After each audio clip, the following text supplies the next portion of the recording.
Hello friends, आप सभी का स्वागत है कौटिल्य पीसीएस के इस यूट्यूब चैनल पर। आज हम एक बहुत ही महत्वपूर्ण टॉपिक पे बात करने वाले हैं। उसे शुरू करने से पहले मैं आपको बता दूं कि यूपीएससी 2026 के प्रीलिम्स एग्जाम के लिए हम रेगुलर बेसिस पर आपके लिए करेंट अफेयर्स को लेके आ रहे हैं और बहुत ही जल्द करेंट अफेयर्स पर आधारित एक टेस्ट सीरीज भी आपको उपलब्ध करवाया जाएगा। उस टेस्ट सीरीज से जुड़ने के लिए स्क्रीन पर जो नंबर दिया गया है, आप उस पे व्हाट्सएप के माध्यम से कांटेक्ट कर सकते हैं या फिर हमारे व्हाट्सएप ग्रुप का लिंक हमारे डिस्क्रिप्शन बॉक्स में है। आप उस लिंक के माध्यम से भी हमारे ग्रुप में ज्वाइन कर सकते हैं, जहां वो सारा टेस्ट सीरीज और इन सभी करंट अफेयर्स का पीडीएफ आपको उपलब्ध करवा दिया जाता है। आगे बढ़ते हैं और आगे बढ़ने से पहले अगर आपने हमारे चैनल को सब्सक्राइब नहीं किया है तो इसे प्लीज सब्सक्राइब कर लें और अपने दोस्तों के साथ भी इसे जरूर शेयर करें। आइए देखते हैं आज हम किस महत्वपूर्ण टॉपिक पे बात करने वाले हैं। उस टॉपिक का नाम है मॉडल यूथ सभा पहल का। मॉडल यूथ ग्राम सभा पहल पंचायती राज से संबंधित है।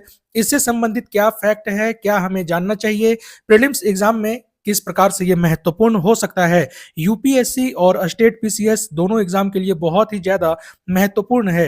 आइए देखते हैं इससे संबंधित बिंदुओं को। तो पंचायती राज मंत्रालय ने शिक्षा मंत्रालय और जनजातीय कार्य मंत्रालय के साथ मिलकर 30 अक्टूबर 2025 को मॉडल यूथ ग्राम सभा पहल की शुरुआत की है। तो कौन कौन सा मंत्रालय है? पंचायती राज मंत्रालय, दूसरा है शिक्षा मंत्रालय और तीसरा है जनजातीय कार्य मंत्रालय। इन तीनों मंत्रालय का एक संयुक्त पहल है मॉडल यूथ ग्राम सभा पहल और इसकी शुरुआत की गई है 30 अक्टूबर 2025 को। इसका उद्घाटन कहां पे किया गया इस पहल का? तो डॉक्टर अंबेडकर अंतरराष्ट्रीय केंद्र, नई दिल्ली में। आपसे प्रीलिम्स में, पीसीएस प्रीलिम्स में ऐसा भी सवाल पूछा जा सकता है, डॉक्टर अंबेडकर अंतरराष्ट्रीय केंद्र कहाँ स्थित है? तो वो नई दिल्ली में है, ध्यान रखेंगे। और मॉडल यूथ ग्राम सभा पहल 3 मंत्रालय से संबंधित है, जिसमें एक है पंचायती राज मंत्रालय, दूसरा है शिक्षा मंत्रालय और तीसरा है जनजातीय कार्य मंत्रालय। पंचायती राज मंत्रालय के मंत्री कौन है? राजीव रंजन सिंह, या इनको ललन सिंह के नाम से भी जाना जाता है। ठीक है, तो मॉडल यूथ ग्राम सभा पहल को लॉन्च करते हुए एक प्रशिक्षण मॉड्यूल और एक पोर्टल को भी लॉन्च किया गया है। इस पहल का उद्देश्य क्या है? युवाओं को जमीनी स्तर पर लोकतंत्र की भावना से जोड़ना। ठीक है, तो उद्देश्य याद रखेंगे, जमीनी स्तर पर युवाओं को लोकतंत्र की भावना से जोड़ना इसका एक उद्देश्य है। मॉडल यूथ ग्राम सभा पहल जो चलाया जा रहा है उसमें कौन कौन से महत्वपूर्ण बिंदु हैं, इस पे भी हम देख लेते हैं कौन कौन से बिंदु हैं जिसे याद रखना चाहिए।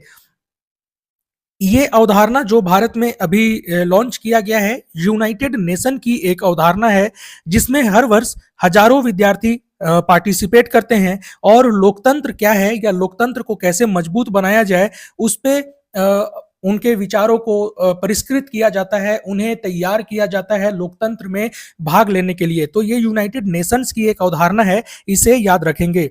ये जो लॉन्च किया गया है मॉडल यूथ ग्राम सभा पहल, इसके तहत कुछ स्कूलों को चयनित किया जाएगा और उस स्कूल के कक्षा 9 से लेकर 12 तक के विद्यार्थियों को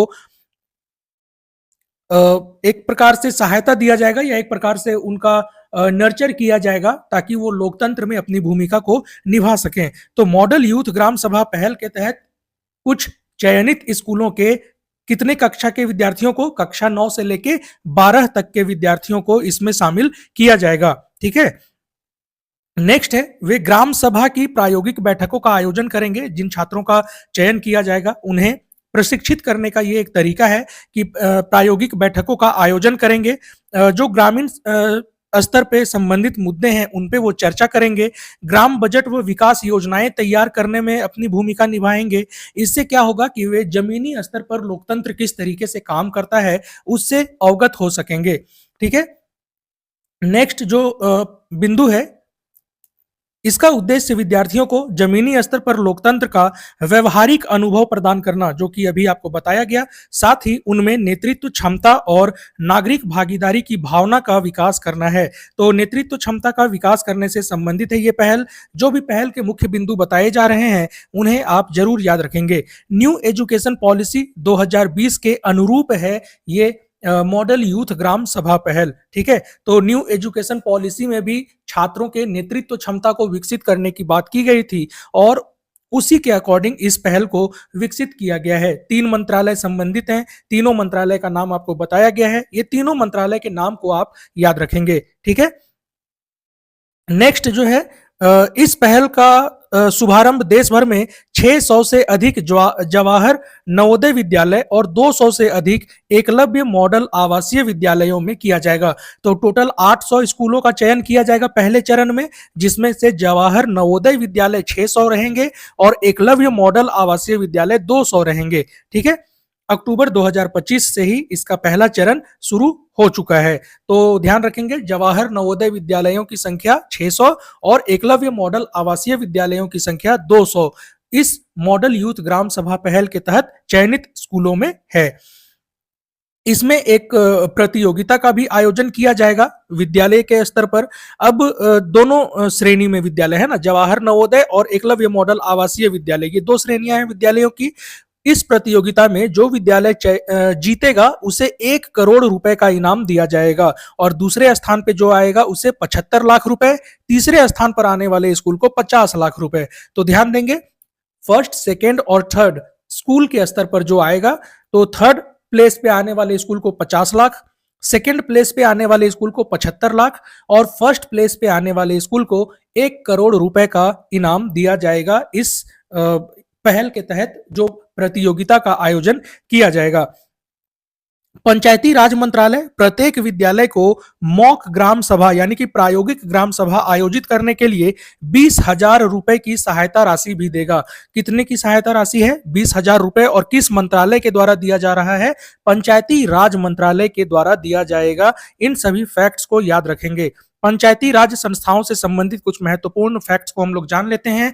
करंट अफेयर्स यानी कि मॉडल यूथ ग्राम सभा पहल से संबंधित जो न्यूज था उसे हमने देख लिया। अब पंचायती राज संस्था के बारे में तो आपको पता होना चाहिए, 73वां संशोधन अधिनियम जो कि 1992 में लाया गया था, लेकिन ये अधिनियम लागू कब से होता है? 24 अप्रैल 1993 से। और इस अधिनियम के तहत 73वां पंचायती राज संशोधन अधिनियम 73वां संविधान संशोधन अधिनियम 1992 में जो लाया गया था, इसके द्वारा पंचायती राज संस्थाओं को संवैधानिक दर्जा दिया गया है। ये याद रखेंगे, ठीक है। और ये अधिनियम लागू कब होता है? 24 अप्रैल 1993 से। 24 अप्रैल को पंचायती राज दिवस के रूप में मनाया जाता है, ये भी आप याद रखेंगे, ठीक है। अब देखते हैं एक महत्वपूर्ण इंडेक्स के बारे में, और वो इंडेक्स है पंचायत एडवांसमेंट इंडेक्स, ठीक है। पंचायत एडवांसमेंट इंडेक्स कौन जारी करता है? तो इसे जारी करेगा पंचायती राज मंत्रालय ही जारी करता है, ठीक है। और भारत के लगभग 2.25 लाख से अधिक पंचायतों को इसमें शामिल किया गया था। कब इसे जारी किया गया? अप्रैल में। 24 अप्रैल को पंचायती राज दिवस मनाते हैं, याद रखेंगे। उसी समय पंचायत एडवांसमेंट इंडेक्स को लॉन्च किया गया था। पंचायती राज मंत्रालय के अनुसार यह एक बहुआयामी सूचकांक है जिसका उपयोग सतत विकास लक्ष्यों के स्थानीयकरण के कार्यान्वयन का मूल्यांकन करने के लिए किया जाता है। यानी कि जो हमारा पंचायत है वो सतत विकास लक्ष्यों के अनुरूप काम कर पा रहा है या नहीं, यह जांचने के लिए पंचायत एडवांसमेंट इंडेक्स को जारी किया जाता है। इसमें टोटल 9 विषयों को शामिल किया गया है, ठीक है। 9 विषय शामिल हैं, 9 थीम इसमें शामिल है और 144 टारगेट। अगर आपसे लक्ष्य पूछे तो 144 लक्ष्य इसमें शामिल हैं। अब वो 9 एसडीजी थीम कौन कौन से हैं? वो थीम है, पहला, गरीबी मुक्त और आजीविका संवर्धित पंचायत। देखिए, जो भी यहाँ पर थीम वगैरह बताया जा रहा है, अगर आप इसका शॉर्ट नोट्स बना सकते हैं तो बना लीजिए, और अगर आप पीडीएफ को कलेक्ट करना चाहते हैं तो डिस्क्रिप्शन बॉक्स में हमारे व्हाट्सएप का लिंक दिया हुआ है, व्हाट्सएप ग्रुप का, आप उसमें ज्वाइन करके इस पीडीएफ को पा सकते हैं।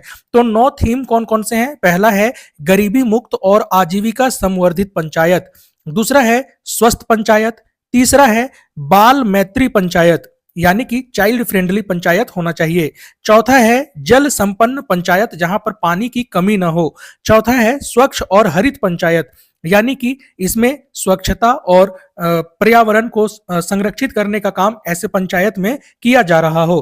नेक्स्ट है आत्मनिर्भर बुनियादी ढांचे वाली पंचायत यानी कि बुनियादी अवसंरचना अच्छी तरीके से विकसित होनी चाहिए उस पंचायत में। नेक्स्ट पॉइंट है सामाजिक रूप से न्याय संगत और सुरक्षित पंचायत। ये सभी थीम है और ये याद रखना बहुत जरूरी है। पहली बार इस इंडेक्स को लॉन्च किया गया है तो हो सकता है आपसे सवाल पूछा जाए। नेक्स्ट है सुशासन वाली पंचायत, जहां पर अच्छे से गवर्नेंस का काम किया जाता हो। और लास्ट है महिला मैत्री पंचायत, यानी कि वुमेन फ्रेंडली पंचायत होना चाहिए, जहां पर वुमेन फ्रेंडली और चाइल्ड फ्रेंडली ये दो महत्वपूर्ण तथ्य हैं, याद रखेंगे थीम से संबंधित। और टोटल 144 टारगेट्स हैं जिसके आधार पर पंचायतों को स्कोर दिया जाता है। पंचायतों को 0 से 100 अंक के बीच में स्कोर दिया जाता है। टोटल 5 श्रेणियों में इन्हें स्कोर दिया जाता है। जैसे एक है अचीवर श्रेणी, दूसरा है फ्रंट रनर, तीसरा है परफॉर्मर, चौथा है एस्पिरेशनल और छठा है बिगिनर। ठीक है, तो ये 5 श्रेणियां याद रखेंगे। 0 से 100 तक का स्कोर दिया जाता है, ये भी याद रखेंगे। फ्रंट रनर सबसे बेहतर, देखिए अचीवर सबसे बेहतर है, सेकेंड श्रेणी है फ्रंट रनर। तो कोई भी पंचायत अचीवर श्रेणी में नहीं आई है। ठीक है, फ्रंट रनर श्रेणी में सबसे ज्यादा पंचायत जो है गुजरात से हैं, जिसमें 346 पंचायत है। गुजरात से सबसे ज्यादा, टोटल 699 पंचायत हैं फ्रंट रनर में, और इसमें सबसे ज्यादा पंचायत गुजरात से है।